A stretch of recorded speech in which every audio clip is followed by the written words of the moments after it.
I am here to air my views on आज़ादी के अमृत महोत्सव। आज़ादी के अमृत महोत्सव क्या है, इसकी जरूरत क्यों पड़ी? डॉक्टर शिव खेड़ा ने अपनी एक बुक यू कैन विन में कहा है कि great people don't do great things but they do small things greatly. ये जो महान लोग होते हैं वो महान कार्य नहीं करते, वे छोटी छोटी चीजों को महान तरीके से कर डालते हैं। और इसका एक उदाहरण है अहिंसा, जिसको आज न केवल भारत में बल्कि पूरे संसार में नॉन वायलेंस डे के तौर पे मनाया जाता है। ये चीजें हमें कैसे पता चलेंगी? 15 अगस्त 2022 जो आने वाला है, उस समय देश को आजाद हुए 75 वर्ष पूरे हो जाएंगे। इन 75 वर्ष में क्या हुआ, 1947 से पहले क्या हुआ, इसी चीज के बारे में हमारे आने वाली पीढ़ियों को बताने के लिए, उनको जताने के लिए कि किस प्रकार से हमें ये आज़ादी मिली, इस आज़ादी में किन किन लोगों ने अपनी कुर्बानी दी, और बहुत से ऐसे सारे लोग असंख्य जिनके बारे में हमें पता भी नहीं है, उसके लिए इस कार्यक्रम की शुरुआत हुई।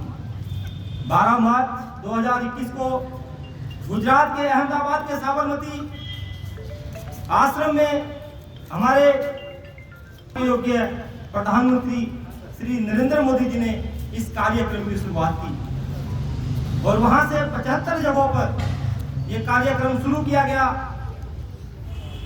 और 75 वर्ष पूरा होने से पहले 75 सप्ताह पूर्व ये कार्यक्रम शुरू किया गया। 12 मार्च 2021 में अगर हम गणना करें तो 15 अगस्त 2022 तक पूरे 75 सप्ताह बनते हैं। इसका मूल उद्देश्य क्या था, इसको जानने के लिए, ताकि हर जगह ये कार्यक्रम आयोजित नहीं किया जा सकते, हमारे संस्कृति मंत्रालय ने एक आज़ादी के अमृत महोत्सव ऐप को भी लॉन्च किया है। इस ऐप के माध्यम से आप जान सकते हैं, और बहुत सारे उदाहरणों में मैं एक कहानी का माध्यम लेकर के आपको बताना चाहूँगा कि किस प्रकार से हम विश्व को देख करके, उनकी अच्छी बातों को ग्रहण करके, और कुछ ऐसी चीजें जो नहीं होनी चाहिए थी उनकी उपेक्षा करके आगे बढ़ सकते हैं। एक बार काफी सारे मेंढक एक तालाब में थे, तालाब में रहते थे, उसमें एक पोल खड़ा था। जैसे हमारे विश्व में अनेक देश बने हुए हैं, इसी प्रकार से सभी जीव जंतुओं के अपनी अपनी कम्युनिटी होती है, उनके भी अपने अपने देश होते हैं। तो उनमें शर्त लगी, इस पोल पर कौन ऊपर चढ़ेगा, और जो चढ़ जाएगा उसको इनाम मिलेगा। बारी बारी से सभी मेंढक ऊपर चढ़ते रहे, लोग नीचे से कहते रहे, अरे ये गिरा, और मेंढक गिरते भी चले गए। लेकिन एक मेंढक ऊपर चढ़ता ही गया, और जाकर के आखिरकार वह विजयी घोषित हुआ। उसको पूछा कि क्या तुम्हें डर नहीं लगा ऊपर चढ़ते हुए? बाद में पता चला कि वो मेंढक तो बहरा था, उसको किसी की बातें सुनाई ही नहीं दी।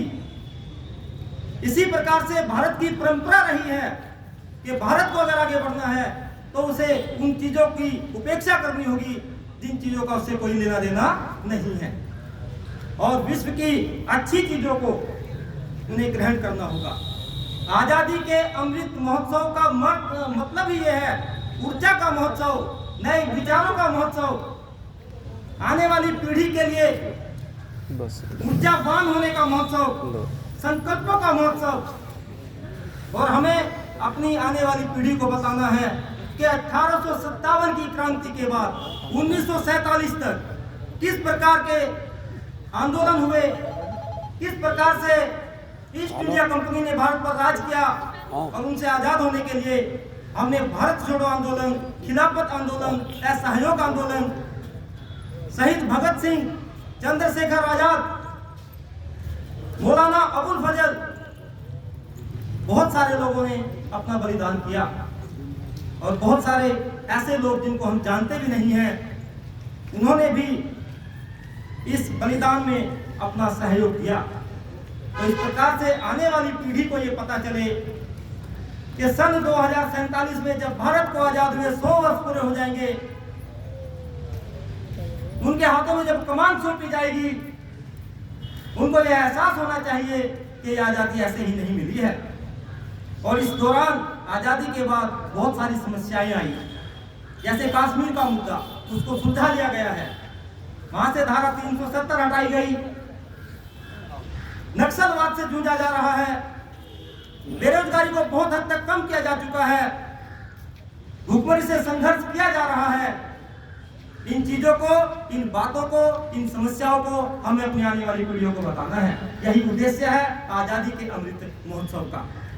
मुझे आशा है कि आप सबको ये जानकर प्रसन्नता हुई होगी कि आने वाले समय में भी इसके ऊपर श्री नरेंद्र मोदी जी का ये संकल्प है कि हर 25 साल के बाद आजादी के अमृत महोत्सव को मनाया जाए, और इसके लिए सहयोग लिया जा रहा है।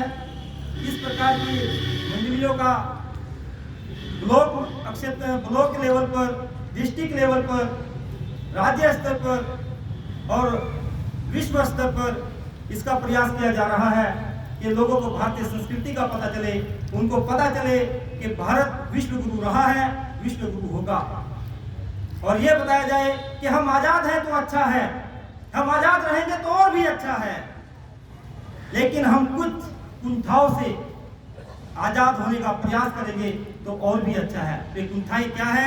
वे गरीबी है, भ्रष्टाचार है, बहुत सारी कुरीतियां हैं जिनसे हमें अपने आप को आजाद करना है। वैश्विक तौर पर हम आजाद हैं, लेकिन मानसिक तौर पर अभी भी आजाद होना बाकी है। यही हमारे देश के नौजवानों का, बुजुर्गों का, बूढ़ों का, बच्चों का लक्ष्य होना चाहिए, और यही आजादी के अमृत महोत्सव का एक उद्देश्य है। अपनी बात को विराम देते हुए मैं यहीं पर आप सभी का धन्यवाद करता हूं कि आपने मुझे यहाँ बुलाया। धन्यवाद।